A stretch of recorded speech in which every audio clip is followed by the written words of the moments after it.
Spokes has been around since 1938, and we've been providing bike rentals ever since, mainly for riding around Stanley Park.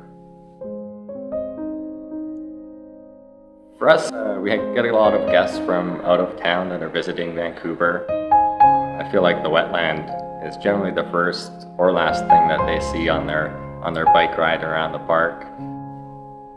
And it really is a great example of both the biodiversity, ecology, and nature side that we have in Stanley Park.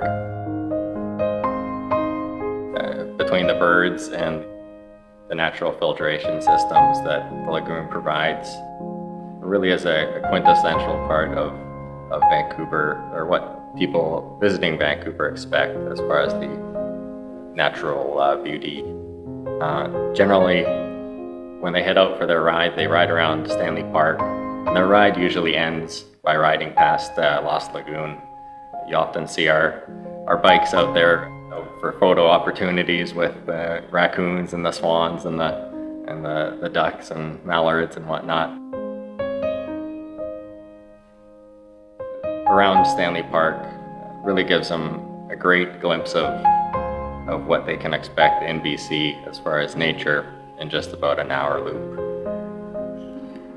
We constantly get a lot of feedback from our guests as to how beautiful and spectacular the nature is around the lagoon area. Raccoons are a new thing for a lot of people visiting in Vancouver. Personally, I think it's a great spot to go for a nice morning walk before starting a busy day of work in the city.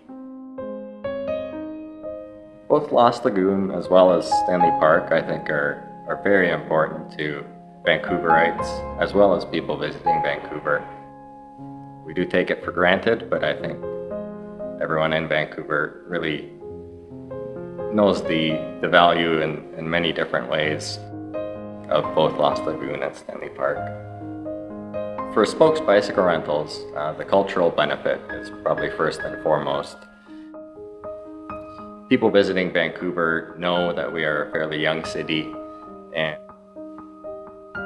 I think it is the nature that we've preserved for recreational use that really is Vancouver's culture in a sense.